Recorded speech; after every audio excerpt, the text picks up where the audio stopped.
Now, group repair is actually a study of the tone scale and mental equipment of the leader of a group.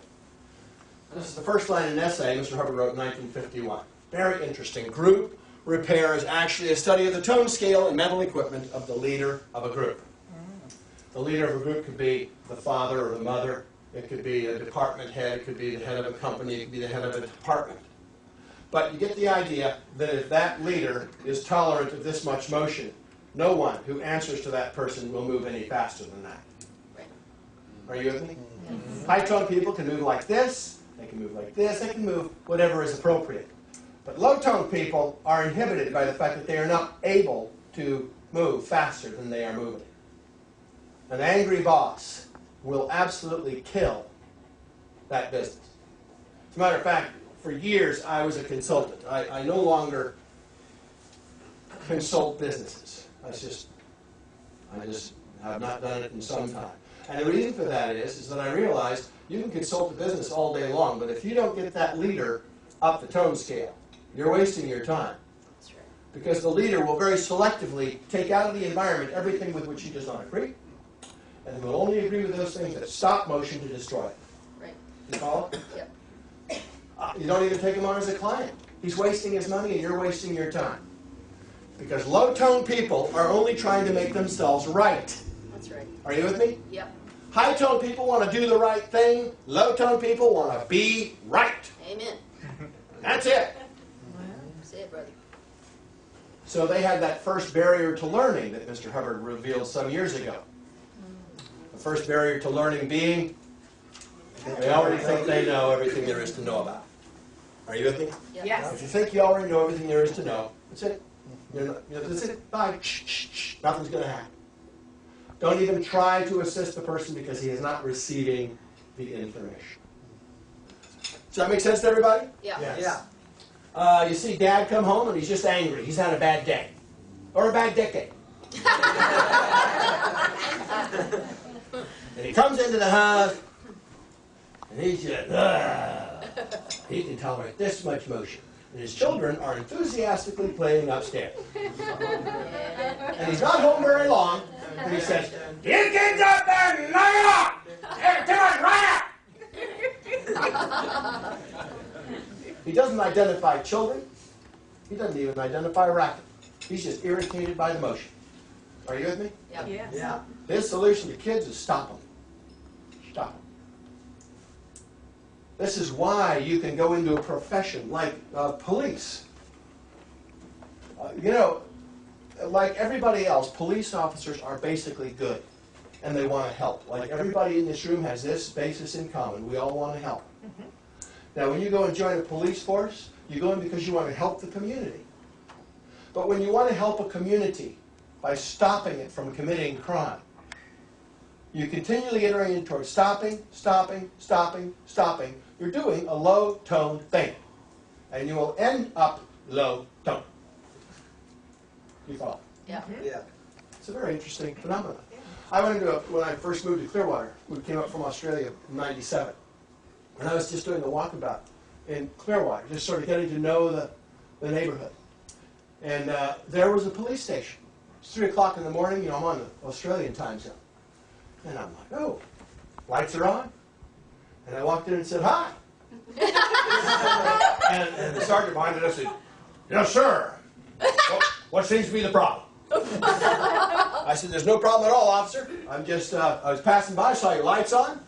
I'm sort of new in the neighborhood, thought I'd just come out and take a walkabout. And here I am. Well, then. So, what's the problem, sir?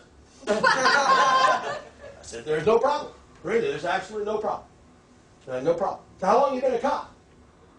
Oh, I've been a cop 35 years. He starts going to a story and kind of came to a lag in the conversation and said, so how can I help you, sir? What seems to be the problem? No problem at all. Within an hour, the whole police station. There's only like 6 or 7 guys at that time. There's a jailer and a couple of other guys. It's a graveyard shift. And they're all down there. They really do eat donuts. They're having donuts and talking, just having a good old time talking, because I'm a civilian who's talking to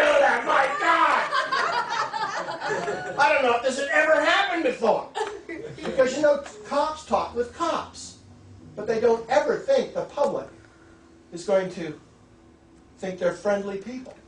They have so long ago tried to not look at the frowns that they get from public people, the fear. Do you follow? But they've got to stop things. They've got to. You ever saw a cop pull up beside you on the freeway going, "Hey man, you got another 10 miles an hour. You can speed it up if you want."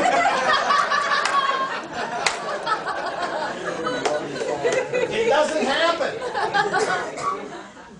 And look at this. You get people. I mean, I've consulted when I was consulting healthcare a lot of healthcare practitioners, and I love this whole field because they're very helpful people. They just really want to do something. But the interesting thing that these people have in common with NASCAR mechanics and anybody who fixes things for a living, whether it's lawnmowers or teeth or backs or whatever, is they're looking for something wrong to fix it. They're always looking for something wrong to fix it. It's their whole professional orientation. Find something wrong to fix. Find something wrong to fix. And when they come out of that dental area, they walk up to their staff. They go, "That's broken. That's broken. That's broken." It comes from a basic instinct to help, but they can be a real pain in the neck. That's why they don't manage worth a damn. Because a manager takes a completely opposite view. He finds things right about people and points it out. That's a good job, Mary Ann. I love that blouse, by the way. Wear more of that. That's good. Are you with me? Yeah. Everybody's going to screw up. Do you follow? But if all you're going to do is find out and point it out to them, people aren't going to want to have you around very much. It's funny about that. That's right. And that is a low-tone thing to do. Do you follow? Yes. It's at the bottom of the tone scale. People who are serious are always looking for what's wrong. Give me an amen on this. Amen. People who are serious-minded will find something wrong with things. Hallelujah. This guy could find a hole in the sandal of Jesus Christ. He's got a hole in his sandal! Can't fit into this Jesus stuff. Even when you notice he doesn't touch the ground when he walks. Well, how do you think I saw the hole? You see, it's insane, isn't it? It's just a lockup on the thinking part. He's not actually looking at what's actually happening. It's the wildest thing. When a man loses his spirit of play, he's dead. That means that a guy starts dying at about 3.0. That's conservatism on the tone scale. And sure enough, 3.0 down, a guy will tell you, well, I had some illusions when I was a kid, but I've lost all of those. I'm practical now. We've got to face this thing practically. What we're doing here is very serious. There is where a being begins to die. Conservatism. Interestingly enough, people in conservatism don't make decisions. That's when they stop making decisions. What conservative people want to do is continue decisions that have already been made. They want to enforce what's already going on in the environment. They don't want to change anything. They go in, they find out what's happening, let's keep that going. Nothing in this universe stays the same. Didn't we establish that earlier? Nothing stays the same. It's always moving. Conservative people are under the impression that they can keep it the way it is. Sorry. Don't ever put someone in charge of your organization who is in conservatism. That organization is going down. That person will defeat the place. Also, won't make decisions. If he runs into a situation that's never happened before, he's just confused. I don't know what to do because it's never happened before. You need somebody who's up here on the scale to be an executive. They see things, make observations, decide, and take action. You follow? Yeah. They're willing to experience emotion. They can see consequences. Boom, boom, boom. Good, do this. Let's give that a shot. What the heck, they can kill us, but they can't eat us. Does this make sense to you all? Yes. So that becomes another very important point on the scale. It's still sane, it just doesn't operate sanely in the road of decisions. You make decisions, you're going up. You don't make decisions, you start to erode. And you erode through this area on the scale, and then you plummet when you hit antagonism. And you go down very rapidly.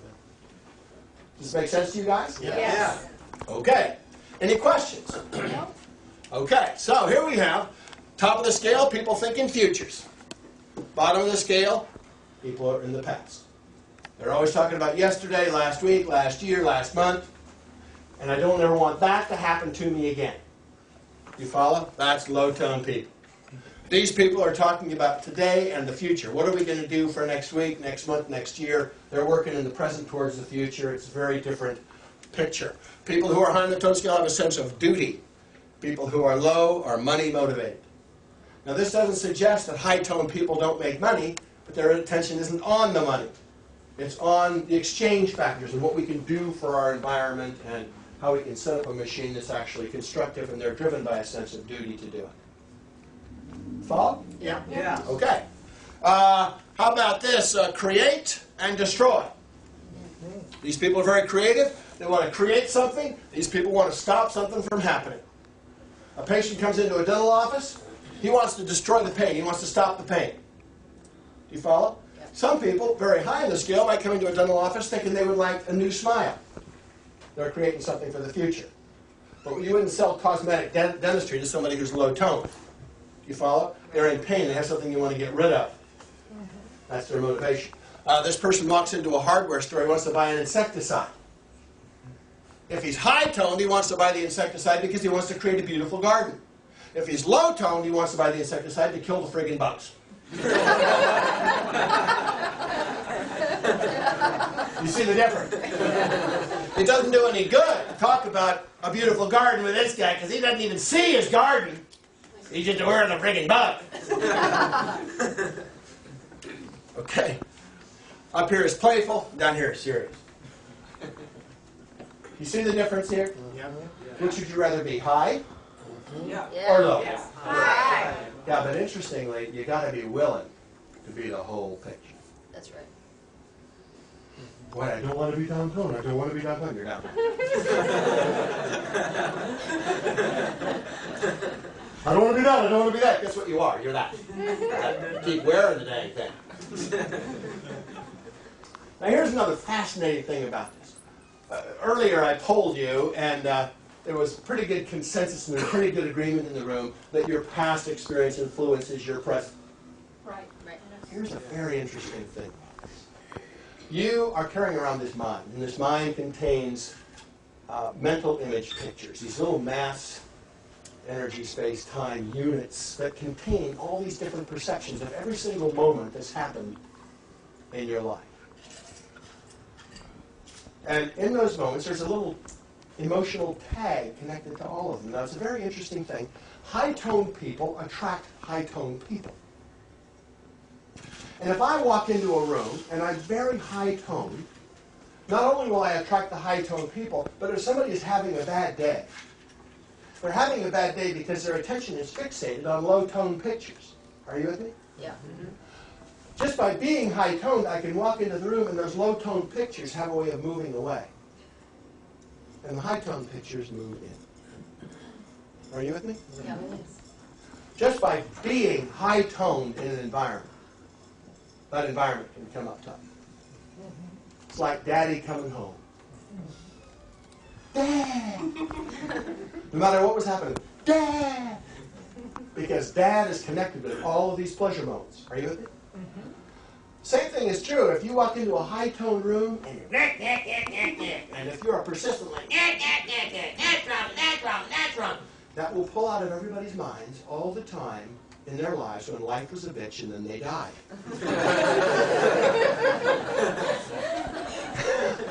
Do you follow that? Yes. And you'll find that you just become irritable around these people.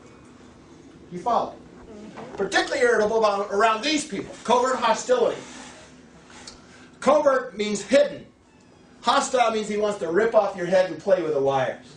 These are the guys that smile at you and pretend friendship, but they want to find something wrong with you that they can use against you. Are you with me? Yeah. Or they want to put your attention on something that they know you don't like. You see this person is between anger and fear. Look at this positioning. This person is angry with you, but also afraid of what you're going to do if you find out. So they smile, and they drive a knife in your back. Here is the rumor monger. Here is the person who is, for example, quite promiscuous. Professionally, they jump from one job to the next job with no loyalty whatsoever to the people they leave behind. In relationships, they jump from one partner to the next without any sense of honor or respect for the people left behind. Doesn't even remember your name. Okay? Covert hostility. Again, there's nothing evil about these people. They are simply overwhelmed, and this is the way they deal with it. Everybody in this room has been covertly hostile in the last week. You follow? Yeah. Some of the new folks coming here, for example. Well, this might be your first experience with a Scientology event. And you might have thought that the chicken sacrifice was mandatory. Well, so you might be a little fearful about it. I hope you don't have to do that. But then you discover that they are, you know, really painless. Nothing really hard at all, if you're willing to experience them.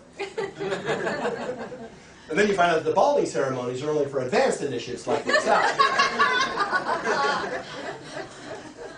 But you understand your concerns came from another time, another place. They don't come from what's happening here and now.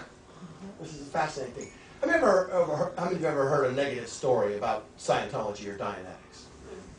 Okay, who has? I was in New Zealand. It was a couple of years ago now, and I was doing radio. And New Zealand is an amazing place because the schools are moving. I mean, everything is using the tech. It's a fantastic country in New Zealand. And they're just very, very easy to talk with about this subject. And so we travel around this whole country. There's no negative press or anything. It's just completely wild. And you know, you do hear some negative things from time to time. I'm on the radio with a DJ in the middle of the country. And this thing is being broadcast all over New Zealand. And this is the only experience I ever had like this in New Zealand.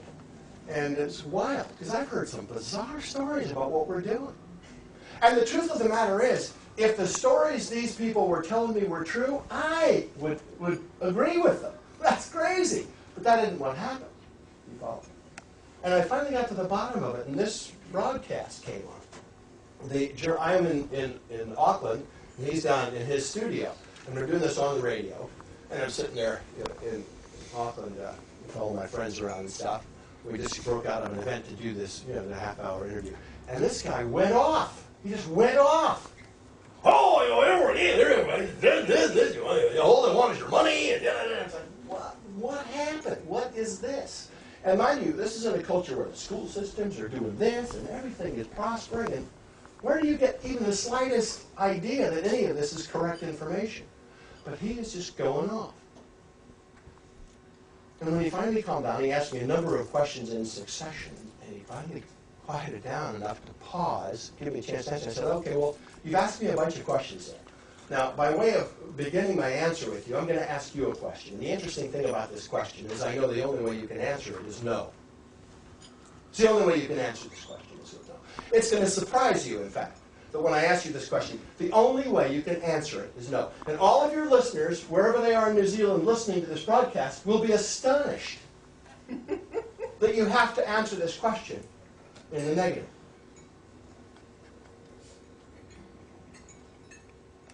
And he said, what's the question? And I said, have you ever read a book written by L. Ron Hubbard? And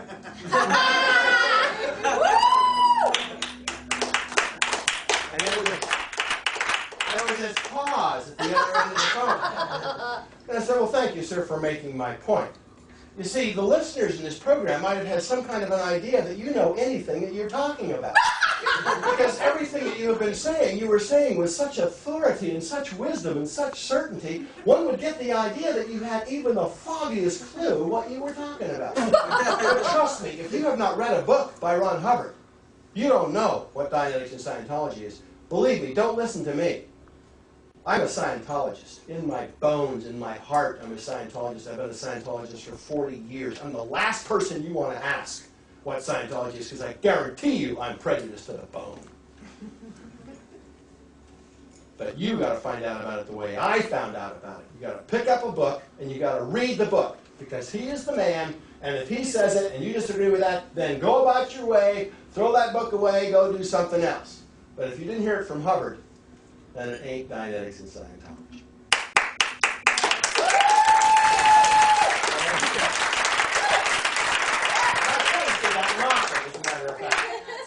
Quietly, though. So the interesting thing is that the guy said, well, will you send me this book? I said, not on your life. You're going to go out like everybody else listening to this program and go in and buy this book, and you're going to read it for yourself. I'm not going to send you a book. You just said so many negative things about my best friend. You think I'm going to send you anything for free? Are you kidding me? You guys are true fans. Anyway, the interview wrapped up in a much more positive note. And the head of the station called immediately after we terminated the interview. And we were getting about our business, and the tension was off of it, but he called back, and he was deeply apologetic. I just don't, we were in the studio, we were in the control room. It just went off. I'm so sorry. No, it's totally okay. He said, well, we terminated him. We have let him go. And I said, well, sir, please, excuse me, but I would really prefer that you didn't do that. Because if this man goes out and finds out what this subject actually is and what he did to prevent people from looking into it, he'll never forgive himself. And you cannot do that with this guy. You have to give him the opportunity to read the book and then to make amends, to come back on the radio and tell his listeners what he observes for himself to be true and not what the people around him say is true. You've got to give him that chance. You can't just terminate somebody for voicing his own point of view. True, it wasn't his point of view. But give him the chance to get his own point of view and voice it. And then if he's negative, terminate the guy. I didn't say that. But he thought, well, that's very kind of us. It's not a matter of kindness. It's a matter of the guy is misinformed. That's all. And if he came back on the radio and he says, listen, I read this book, everybody's got to go out and buy this book, then that's fine. All sin's forgiven. But everybody operates on the information they're receiving. It's just that the information they're receiving is from low-tone people. Are you with me? Yeah. Right. You want to get the information, get it yourself from a very high-tone position, and make up your own mind. We all together on that? Yes. Excellent. Excellent. What happened? What happened with what? What happened? Did you go on the air and... I don't know. Oh, okay. I don't know. That case was closed when I flew out of New Zealand. But certainly he was positioned, and when, at the end of the program, I'm sure he was extremely happy that he got his job back, which I know happened because we made sure in my terminals there in Auckland made sure that they didn't fire this guy. We don't want this guy losing his job because he has an opinion. Right. You get the idea. You can't be angry at people because they're low on the tone scale. Yeah. We're all low on the tone scale at some time or another. And the only reason people get here is because they don't know this material. That's our job. That's what we do. We go out and we assist people to find out about this stuff so they can have the life they want to have for themselves. I mean, you wouldn't deny that chance to anybody. Okay, the top, sense of humor. At the bottom, a sense of doom. Humor, interestingly, Mr. Hubbard defines humor as the ability to reject things. Humor is rejection. You follow? Why did the chicken cross the road? To get to the other side! Ah! You fruitful nonsense!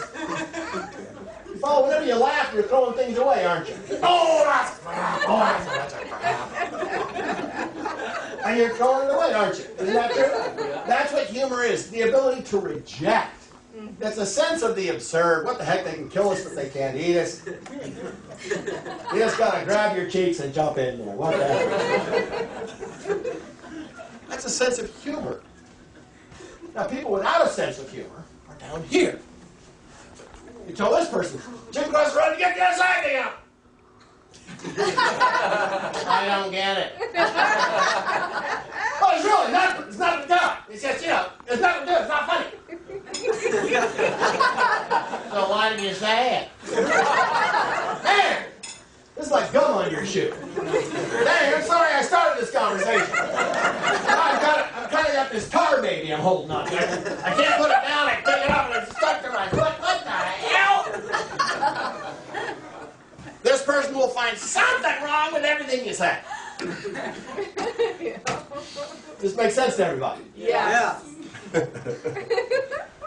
Now, it's very important to understand, high-tone people don't get along well with low-tone people.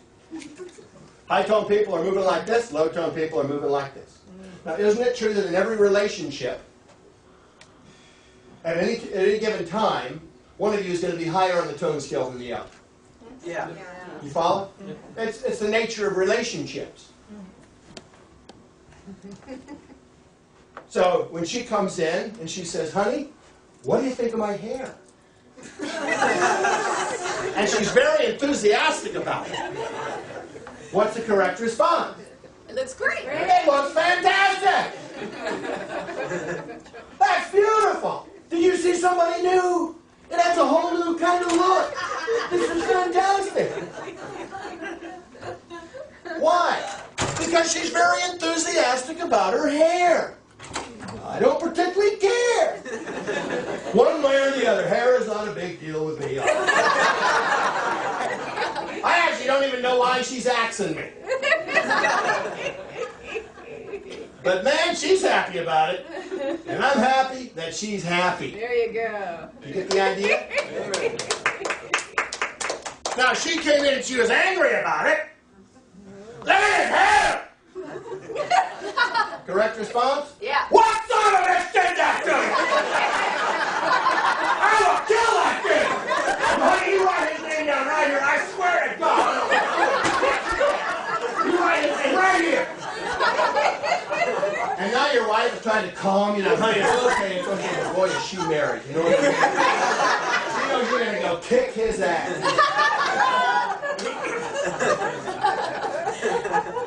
Is this real to you? Yeah. And she came up and she was angry about that hair, and you went, honey, it really doesn't look that bad. Because you clearly don't get her. Are you with me? She's akuta, as the Japanese say. Akuta! So you do not go, oh, honey, it looks fine. Does that make sense to you? Yeah. She's happy, I'm happy. You acknowledge those things that make her happy. You see, how many have ever heard the expression, well, when two people marry, they become one? Yes. Well, that's nonsense. That's just more false data. Have you ever had two jumper cables hooked up to a battery and touched the ends together? That's what happens when two people try to become one.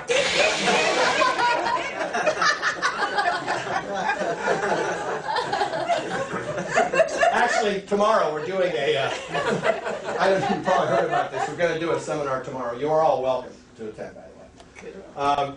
It's about recovering your spirit of play. And in relationships, it's very interesting that you observe a couple of things about your partner and about the various hats that you wear in your relationship. And it will become evident to you when, for example, my wife wanted to go out to play golf with me. She doesn't play golf, but she wanted to spend time with me. No problem, honey. I was going out, and I do play golf. And so, you know, she's out in the cart, we're driving along. It's a beautiful day. And I got up to the tee box, and I line up my shot, and I'm getting ready to hit my ball. And she says, it's such a beautiful day, isn't it?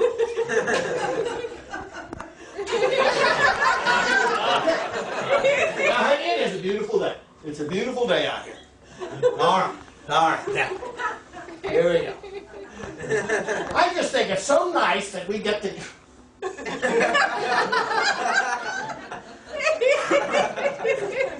the hell is this? And then it hit me. It hit me. I remember when I said, honey, you know what? I just realized the problem is here. You think your husband is out here today.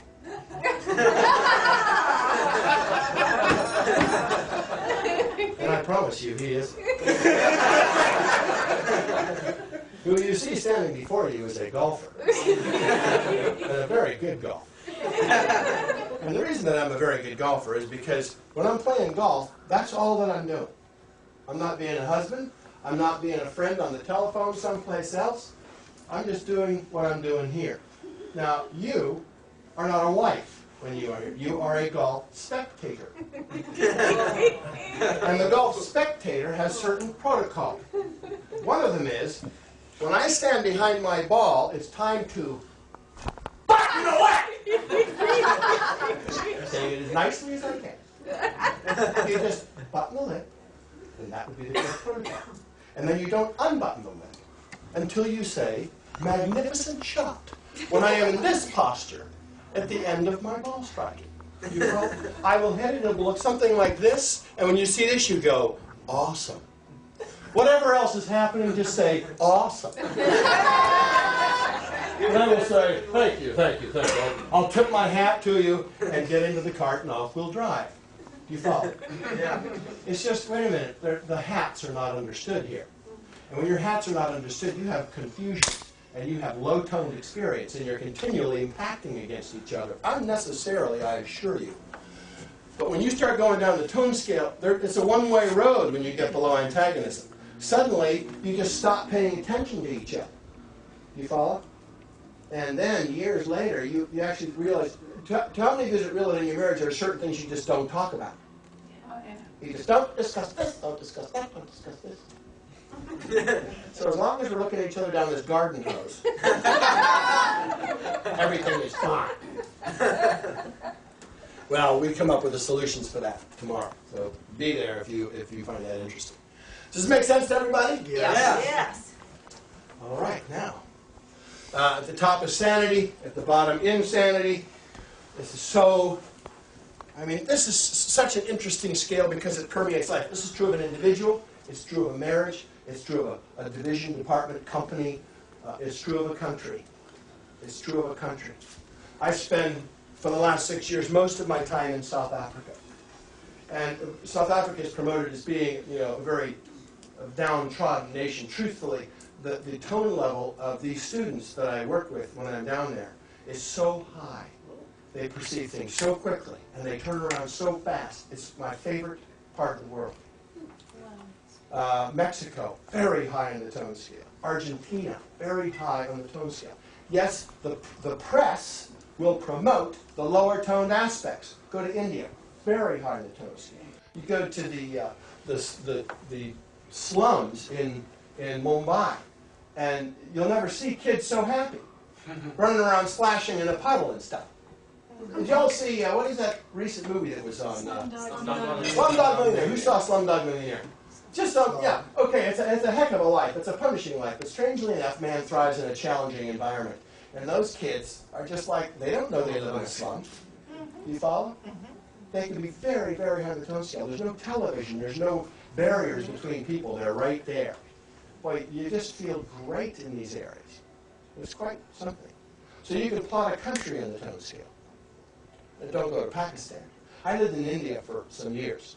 And I remember the first time I crossed from India into Pakistan. You can testify. Yes. India is like living in a game reserve. Tweet, tweet, tweet, birds everywhere, animals everywhere. You walk into Pakistan across the border, and it's quiet. And you go, what was that?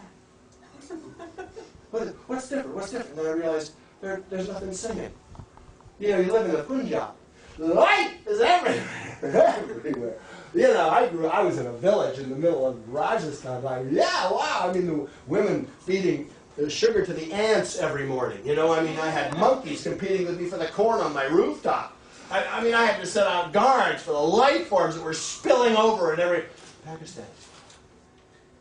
It's a lower toned aspect. Are you with me? Mm-hmm. Yeah. These things can be caused. When people get serious, they are low-toned, and you see that kind of activity going on in those areas. It's destructive, antagonistic, and so on. Does this make sense to everybody? Yeah. Yes. You look at anybody who's into finding things wrong. You go into the security lines in airports. These people are just in such trouble because they're continually looking for outpoints. They're continually looking for what's wrong. You're continually looking for somebody who's trying to get away with things. Are you with me? Yeah. Can you imagine how much they're thinking with this all the time? When they go home, they bring this home with them. I would love to do this seminar for those people. Yeah. Some of the most high-toned people I've ever met actually work for the Mossad. You all know what I'm talking about here, No. Mossad? Yes. No. Mossad is the Israeli security force. The Israeli security force, these people are incredibly smart. Very high-tech. And boy, they are on the ball. They're really paying attention. Very high in the tone scale as opposed to people going, you know, you got any coins in your pocket? It's a whole different deal. Anyway, I blather on. Are you getting the point of this? Yeah. Yes. Okay, everybody, right hand, left hand.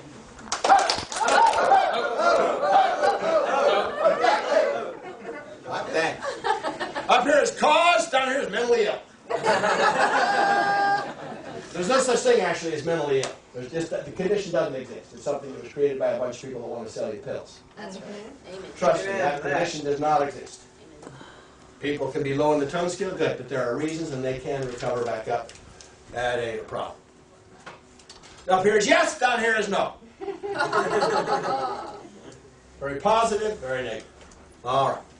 The thing I want to point out, it's very important. The people who are covertly hostile. These guys can be very hard to spot. Very hard to spot because they're covert.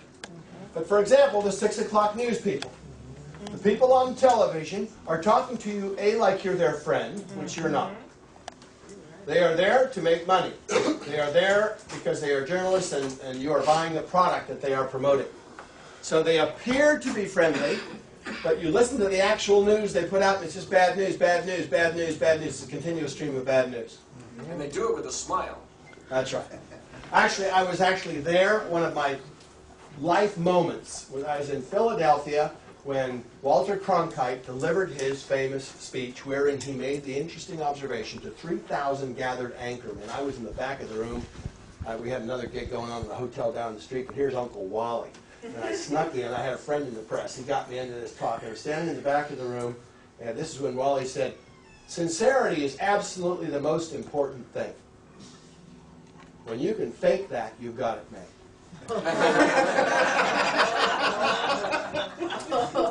3,000 people in the room went, "Good one, that's great." We're all writing this down. Nobody thought that was funny or at all weird. And that's when I went out of the talk. I thought, okay, well, that's weird. This is covert hostility. Because it's covert. They rely on you trusting them, on you looking the other way. They do not want bright light cast on what they are doing. Covert hostility. So you see newspapers, very, very commonly, are just promoting bad news everywhere. Yeah, the indicator is, how do you feel after watching it? Do you feel inspired? Y'all know Joel Osteen? Yes. I'm not promoting anything in particular, but I watched Joel Osteen. That guy is so high on the tone scale. He's got such positive messages. He's a preacher. He's a preacher on television. Just a young guy, just, yeah, this is interesting. We need to be kind to each other. It's like, wow, what a cool message. And every time you listen to it, you feel better after listening to this guy talk. You follow? It's a very high-tone message. So you can plot anything, a group, a nation, a culture, and so forth. It's a very interesting tool. Okay, now we come to this button. What is a button? Items, words, phrases, subjects, or areas that cause response or reaction in an individual by the words or actions of other people and which cause him discomfort, embarrassment, or upset, or make him laugh uncontrollably. This is what it all comes down to as we come to the end of this evening together. The fact that everybody has buttons. And when you have a button, somebody else is in control. That's right. You follow? Yep. I push your button, you react. And there's nothing you can do about it. We're very interested in buttons because we're very interested in you being in control of your own universe. So this is an important thing. You've got to resolve your own buttons. Nobody can do that for you. That's something that you can identify. Now, I'm going to show you a button.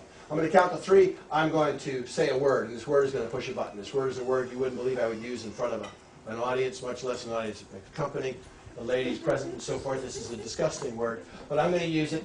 I'm going to count to 3, and I'm going to use it, and you are not going to like me so much as you do now. However much that is, it will be less. I'm going to use this word, and you're going to go, wow. Your head's going to spin, you'll spit green pea soup, whatever's going to happen is going to happen. Point is, you're not going to be able to do anything about it. Are you ready? Yep. Ready. No, you're not. Because you see, it's a button. And you can't prepare yourself for your buttons. Your buttons are buttons because you don't want to look at it. This is why somebody else is in control. Okay, here we go. 1, 2, 3. Now, whatever you were thinking, just fill in the blank.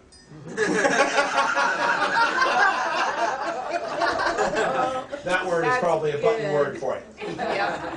You're probably thinking, well, let's see, he couldn't possibly say that. Oh my God, that would be... But the point is, as soon as I said I'm going to do something that you're not willing to experience, in that moment, you checked out.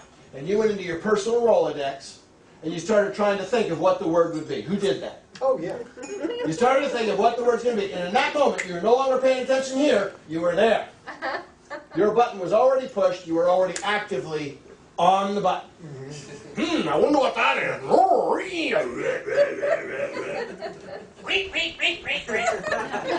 Barking like a dog. Barking like a dog. Fascinating. That's what a button is. Well, this is an interesting thing, because here you are, and there is your button. I can have anything in life. I can be and do and have anything I want to be or do or have except that. It's the only thing I'm not interested in now. So I'm going to continually make sure that that's not happening to me. When I finally come out of hiding and I go out to meet somebody new, I go up and go, hello, nice to see you. Are you this person? Are you this person? Are you this person? And I'm continually seeing if that's happening to me again. So it's happening to me all the time. Wow. Does this sound familiar? Yeah. But you don't just have one button. You have a whole bunch of buttons. And all these buttons sort of connect up. And this forms what's called a comfort zone. And as long as you stay in that comfort zone, everything is everything. If you run into that, you start to feel very uncomfortable, and you will not, I mean, and you want to stay inside that zone. Do you follow that? Yes. That's why we're interested in your button package, because that ensures you are not going to be successful. Success is out here. You follow? This is your life. This is what you have left yourself of your life. Anything that comes down this garden hose is okay. Everything that doesn't fit in the garden hose is out here someplace.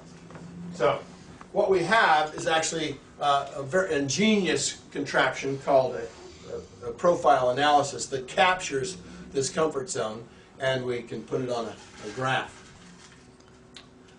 And you can do this. In fact, I have these things here. Anybody wants to take one of these, I challenge you to an interview. You do this thing, you fill it out, and you come in, and I will show you what it says. And you will finally find out about yourself what everybody else already knows about you. Because I assure you, the only person that doesn't know this person is a perfectionist that has to have everything her way, or else is her. You follow? Everybody else knows that about her. It's time you found out what this thing is. Now when you write it down and you look at it, now you look at it from altitude. You go, I'll be darned. That's why that always happens to me. I'll be darned. And repairing it is actually very simple then. This is a fascinating observation that Mr. Hubbard made some years ago. When you set out to solve a problem and the problem doesn't solve, you're solving the wrong problem. That's right. When you find the right problem, boom, things start to fall in line. Things start to repair very quickly. Again, the barriers you have in the way are, number one, thinking you already know everything there is to know about it, and number two, not having your own purpose for studying a thing. Well, this thing is one way to engage yourself on that particular quest. If you think you have buttons, if you think you're running into non-optimal conditions, if you haven't achieved everything that you want to achieve in your life, this is the way to resolve. It doesn't cost you a dime. And trust me, I'm the last person you want to talk to about doing services in the Church of Scientology. I am here to show you the button package. It's your decision whether to do or not do, whether to pursue or not pursue. Obviously, I would be a fool if I didn't tell you that I hope that you do, but only because of my own personal experience. That I wouldn't be here tonight if I didn't think that it was the greatest dang thing that I ever did. Saved my life many different times. I'm just going to quickly pass these out. And if you would like to do that, then by all means. So you don't have to single yourself out or anything. Go ahead and pass those out, everybody. But if you do want to fill one out, you want to make sure you see one of the crew outside and line up an appointment, because I'm doing this seminar tomorrow, and then I'll be here Sunday, and then I'm out of town. So if you want to see me with a result, then you need to get on the schedule, and one of the crew out there will have it. Now, I'll stick around here afterwards and answer questions all night. That's totally fine, but I want to wrap this at this point. Is that okay with you? Yeah. Did you all learn something tonight?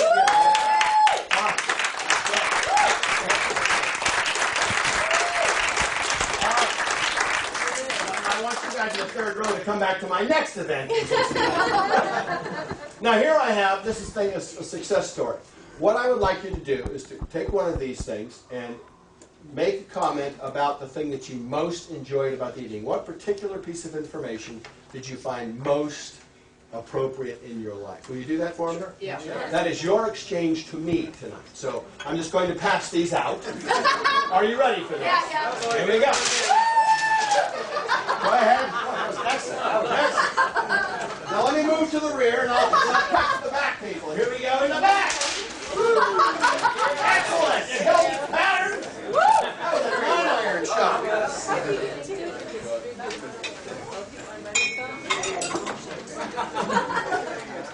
Ladies and gentlemen, with that, thank you very much for your time. I think you did a great job tonight. Thank you for coming, and that's it for us.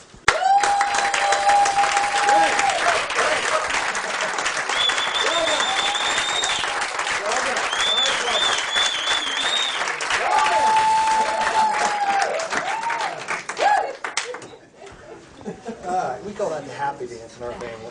Yes. It's a beautiful thing.